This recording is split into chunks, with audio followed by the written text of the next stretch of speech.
If you actually have $1 to your name, I'll quit my job right now. The harsh, barking laughter of branch manager Derek Halverson shattered the quiet of the Bright River Bank lobby. Derek leaned aggressively over the polished wood counter in his tailored black suit and red tie, his face flushed with arrogant amusement as he pointed a manicured finger directly at the older man's face. The man, Elias Boon, stood in absolute silence, wearing a dirt-smudged green jacket and a heavy backpack, his weathered hands clutching a frayed $1 bill. Behind them, bank clerks covered their mouths in shock, and appalled customers raised their phones to record the manager's cruel, twisted smile. Derek thought he was just publicly humiliating a helpless vagrant for a quick laugh. He had absolutely no idea he was mocking the visionary founder of the very institution he worked for, or that this exact moment of arrogance was about to cost him everything. Before we watch this cruel manager get the ultimate reality check, drop a comment below telling us where you're watching from and hit that subscribe button. You do not want to miss the explosive justice served at the end of this story. The lobby of Bright River Bank smelled of cold air conditioning and fresh polish, the kind of sterile cleanliness designed to make certain people feel welcome and others feel small. Elias Boon felt every eye in the room shift toward him the moment he pushed through the glass door. He didn't rush. He never had. He crossed the marble floor with the quiet, unhurried patience of a man who had lived long enough to know that dignity was something you carried inside you, not something a building could give or take away. He approached the counter and set the frayed $1 bill down gently, as if it were something precious, because to him it was. He simply wanted to make a deposit. He said so, plainly and politely, to the young teller, whose eyes had already darted nervously toward her manager. Derek Halverson had been watching from the moment Elias walked in. He took in the smudged jacket, the worn backpack, the deep lines carved by weather and time in the old man's face, and he made his decision in about 3 seconds flat. He straightened his red tie, smoothed his lapel, and strolled over with the loose-limbed confidence of a man who had never once been told he'd gone too far. "Sir," the word came out like a sneer, "can I help you with something?" He glanced at the $1 bill, and his face cracked open into that wide, ugly grin. Then came the laugh, loud, theatrical, designed for an audience. He turned to the room, arms spread, and bellowed his infamous promise, his finger jabbing the air directly in front of Elias's face. The lobby went still. A teller named Rosa pressed her fingertips to her lips. An older customer near the door lowered his head in second-hand shame, and a dozen phones rose silently into the air, lenses trained on the spectacle. Elias did not flinch. He did not raise his voice. He looked at Derek Halverson with calm, dark eyes and said nothing at all. That silence, it turned out, was the most devastating thing he could have done. By nightfall, the video had been viewed 11 million times, and the world had already chosen a side. Naomi Boone Reyes recognized him before she even finished watching the video. She was at her desk in the newsroom, half-eaten takeout going cold beside her keyboard, when her editor forwarded the clip with a single line, "This is your story." She hit play, and then she stopped breathing. The cheekbones, the stillness, the way he absorbed cruelty without breaking. She knew that posture. She had spent 20 years trying to forget it. She found him 3 days later at the Harmon Street boarding house, a narrow, slump-shouldered building wedged between a laundromat and a check-cashing shop. Room 7. He opened the door before she knocked, as if he had been expecting her, and maybe he had. He looked at her for a long moment, then stepped aside to let her in. The room was small, but not chaotic. Stacked along one wall were 5 years' worth of organized evidence, printed documents and labeled folders, 2 encrypted hard drives, handwritten ledgers filled with a careful architectural script she remembered from birthday cards he used to send before they stopped coming. She had always assumed he stopped caring. The room told a different story entirely. Elias poured 2 cups of tea and sat across from her at the room's only table. He did not apologize for the years. He explained them instead. The board had moved against him slowly and then all at once, manufactured financial irregularities, a rigged shareholder vote, a legal siege designed to bleed him into silence. They had stripped him of his office, his accounts, his name on the building he built. but they had made one catastrophic miscalculation. They had let him live quietly, and quiet men with purpose are the most dangerous kind. He had spent 5 years building a case that would dismantle them brick by brick, and now, thanks to Derek Halverson's arrogance going viral, he no longer had to do it alone. Naomi Boon Reyes recognized her grandfather across that small table and understood at last that he hadn't abandoned his family. He had been trying, in his methodical and solitary way, to protect everything they would one day inherit. She reached across and covered his hands with hers. "Tell me everything," she said. Harold Whitmore did not sleep the night the video went viral. He sat in his penthouse study, the glow of multiple screens painting his face in cold blue light, and watched the share price tick downward in real time. 11 million views became 20. 20 became 40. His phone rang without stopping, and he answered none of the calls, because every one of them was a problem he had not anticipated, and Harold Whitmore did not like surprises. He had known Elias Boon was alive. He had known, in the abstract, comfortable way powerful men know about things they believe are safely contained, that the old founder occasionally moved through the city's margins like a ghost. What he had not known, what none of them had known, was that the ghost had been watching, taking notes, building something. By morning, Whitmore had assembled the board in the glass-walled conference room on the 42nd floor. The men and women around that table had grown rich and comfortable inside the institution Elias built, and they wore their discomfort now like ill-fitting suits. Whitmore let them stew for exactly 60 seconds before he spoke. Then he laid out the plan with the brisk, bloodless efficiency that had made him indispensable for 2 decades. The legal campaign against Elias began that afternoon. A team of attorneys filed for a competency evaluation, painting the elderly man as confused and delusional, a vagrant susceptible to financial exploitation. The petition for forced guardianship was designed to do 2 things simultaneously: freeze every asset Elias still held in his own name, and construct a legal narrative that would make anything he said or produced look like the ramblings of a man unfit to manage his own affairs. It was surgical, it was ruthless, and it would have worked beautifully had Elias Boon been the man Harold Whitmore had spent 5 years pretending he was. Naomi's article went live on a Thursday morning at 6 a.m., and by 6:45 it was the most read piece on the internet. She had spent 72 sleepless hours shaping 5 years of her grandfather's evidence into a narrative so precise and so damning that her editor had read the final draft in complete silence and then simply said, "Run it." The piece detailed everything: the bank's systematic denial of home loans to Black and Latino applicants in 7 zip codes across the city, the inflated appraisals that trapped low-income borrowers in predatory refinancing loops, the internal memos, authenticated, time-stamped, signed, in which senior executives discussed these practices not as oversights but as strategy. Bright River Bank had not stumbled into discrimination. It had engineered it, profited from it, and buried it beneath layers of legal language and charitable donations carefully timed for maximum public goodwill. Within an hour of publication, civil rights attorney Evelyn Shaw filed an emergency motion for evidence preservation with the federal district court. She had been waiting for exactly this moment, briefed by Naomi the night before, her filing already prepared. The motion froze the bank's ability to delete or transfer any digital records and placed the institution under immediate regulatory scrutiny. On the 42nd floor, Harold Whitmore read the court filing on his tablet and then set the device down very carefully on his desk. He picked up his private phone and made a call that lasted 40 seconds. By noon, a team of IT contractors the board had retained under a shell company was already working to purge the bank's servers, accelerating a destruction of evidence that was now, thanks to Evelyn Shaw's motion, a federal crime being committed in broad daylight.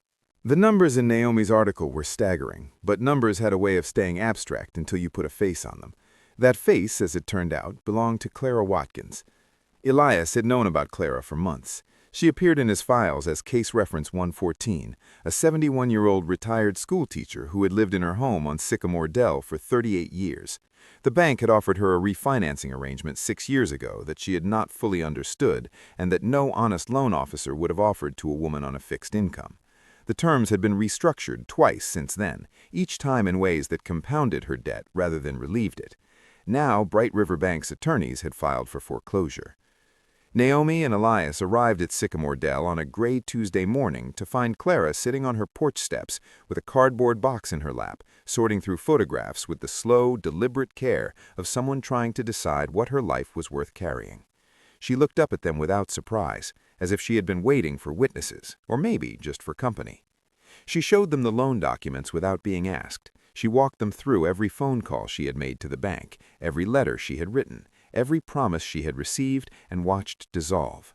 She was not bitter, which was somehow the most heartbreaking thing about her. She was simply tired, in the way that people get tired when a system has spent years making them feel like the problem is their own. Elias sat with her on those steps for a long time. When they left, his jaw was set in a way Naomi had not seen before. This was no longer about reclaiming a name on a building. It was about what that building had been doing to people in his absence, in his name. The war had just become something much more personal. Luis Ortega had worked security at Bright River Bank for 9 years. He had watched Derek Halverson mock customers before, never so publicly, never so viciously, but the cruelty had always been there, dressed up in corporate polish and protected by an institutional culture that rewarded aggression and punished sensitivity. Luis had looked away more times than he could count, because he had a daughter in her 2nd year of college and a mother whose prescriptions cost more each year, and looking away was what you did when you needed to keep a job. But the video changed something in him. He watched it 8 times in one sitting, each time focusing not on Derek's grinning face, but on Elias Boon's stillness, that extraordinary, unbowed quiet, and something in Luis's chest cracked open and would not close again. Then the IT contractors arrived. Luis noticed them the way a man trained to notice things, the off-brand badges, the hours they kept, the fact that no one from internal tech seemed to know who had authorized them. He started paying attention. He used access he legitimately held as senior security personnel to document what he saw: server room entry logs, timestamps, keycard records. And then he called the number Naomi had published at the bottom of her article, the tip line she had set up the morning the story ran. They met in a parking garage 4 blocks from the bank. Luis handed her a flash drive without ceremony. On it were the metadata logs, comprehensive automated records of every file access, modification, and deletion event on the bank's primary servers going back 60 days. The logs didn't just suggest evidence was being destroyed, they proved it, file name by file name, timestamp by timestamp, with the digital fingerprints of the shell company's contractors embedded in every entry. Luis looked at Naomi steadily as she reviewed the drive's contents on her laptop. "I should have done something sooner," he said. She shook her head. "You're doing it now." The courtroom setback came on a Wednesday, which Naomi would let her reflect exactly the kind of day the universe chose for devastating things. Whitmore's legal team produced a document midway through the competency hearing, a share transfer agreement dated 12 years prior, bearing Elias Boon's signature and witnessed by 2 notaries, transferring the entirety of his founding shares to a holding trust controlled by the board. The opposing attorneys presented it with the practiced calm of people who had been saving a killing blow and were finally pleasurably using it. Elias sat at the table and looked at the document for a long time. Then he looked at his own attorney and said, quietly, "That is not my signature." It didn't matter, not yet. The judge accepted the document provisionally, froze Elias's remaining assets pending further review, and adjourned. On the courthouse steps, Evelyn Shaw spoke in low, controlled tones about appeals and forensic document analysis, and Naomi stood beside her grandfather in the flat autumn light and felt the ground shift unsteadily beneath everything they'd built. That night, they sat in Elias's boarding house room, surrounded by his files, and the silence between them was heavier than it had ever been. Then Elias looked up and said something that surprised her. He said his late wife, Margaret, had always kept his important things safer than he had. He said she had distrusted filing cabinets and banks, which struck them both, under the circumstances, as darkly funny, and had preferred older methods. He went to the closet and brought out a cardboard box sealed with tape gone yellow with age, Margaret's handwriting on the side in black marker, Elias, important. Inside, beneath a folded baptism shawl and a bundle of letters, was a family Bible with a cracked leather spine. And tucked inside the Bible's back cover, pressed flat and perfectly preserved, was the original founding share certificate for Bright River Bank, notarized, countersigned, and undeniable, bearing Elias Boon's name as majority owner and primary founder. He held it under the lamplight with both hands, and Naomi saw something move across his face that was quieter than triumph and far more powerful.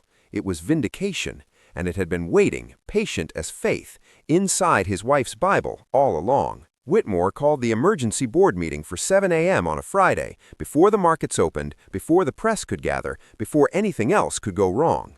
He stood at the head of the long table in the 42nd floor conference room and looked at the faces of the people who had built their careers inside the shelter of his decisions, and he felt for the first time in a very long while that he had things under control. The doors opened at 7:14. Elias Boon walked in first, wearing a clean shirt and the same quiet dignity he had carried into the bank lobby weeks before. Naomi was beside him, Evelyn Shaw on his other side, and Luis Ortega stood just behind them in the doorway, arms folded, watching. The board members stiffened. Whitmore's jaw tightened. He began to say something about private meetings and security. Then Elias stepped forward and placed 2 items on the center of the table: the original founding certificate and a printed copy of the metadata logs. He didn't raise his voice. He didn't need to. He walked the room through what the logs documented: every deleted file, every wiped server partition, every timestamp proving that the destruction of evidence had begun within hours of Evelyn Shaw's preservation order. Then he laid the original founding certificate beside the forged transfer document that Whitmore's attorneys had produced in court, and he invited anyone at the table to explain how a man who had supposedly surrendered his shares 12 years ago still held the original certificate that made those shares his. The room was absolutely silent. Then the doors opened again, and the men and women who entered were not bank employees. They moved with the efficient, purposeful energy of people executing a plan they had prepared carefully, and the credentials they presented to Harold Whitmore were federal. He looked down at them and then up at Elias, and whatever he had been about to say dissolved somewhere between his throat and the air. The trap had been set for weeks. It had closed perfectly, and Elias Boon watched Harold Whitmore be escorted from the room he stole with the same stillness he had shown in the lobby, unhurried, untriumphant, and absolutely certain. The board was restructured within a week. 3 additional executives were indicted alongside Whitmore, and the regulatory agencies that descended on Bright River Bank in the days that followed moved with the thoroughness of institutions that understood they had been asleep too long and had damage to repair. Elias Boon was confirmed as majority owner and acting chairman on a Tuesday morning. His first official act was conducted quietly, without a press release. He walked to Derek Halverson's office himself. Derek was at his desk when the door opened, and whatever expression he had prepared for whoever he expected to see evaporated entirely when he recognized the man in the doorway. He stood up. He might have been preparing to speak, to explain, to deflect, to perform some version of remorse, but Elias simply looked at him for a moment and then told him in a calm and final voice that he was terminated, effective immediately, and that security would escort him out. Derek opened his mouth, closed it. The arrogant smile that had performed so confidently before a lobby full of phones was nowhere to be found. He left carrying a box, and the building did not pause to watch him go. Clara Watkins received a letter 3 days later. The foreclosure was rescinded. Her loan was restructured, genuinely restructured, by people who sat across from her at her kitchen table and explained every line until she was satisfied, and the overpayments she had made across 6 years of predatory terms were returned to her in full.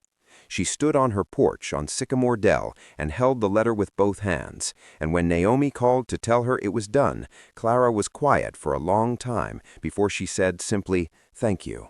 The community reforms Elias enacted in the months that followed rewrote the bank's lending practices from the ground up.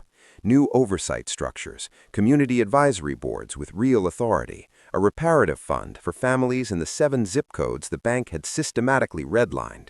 None of it was fast enough, and Elias knew it, but it was a beginning, and beginnings, he had learned, were worth more than most people gave them credit for. On his last afternoon before the formal board installation, Elias Boon walked back into the Bright River Bank lobby.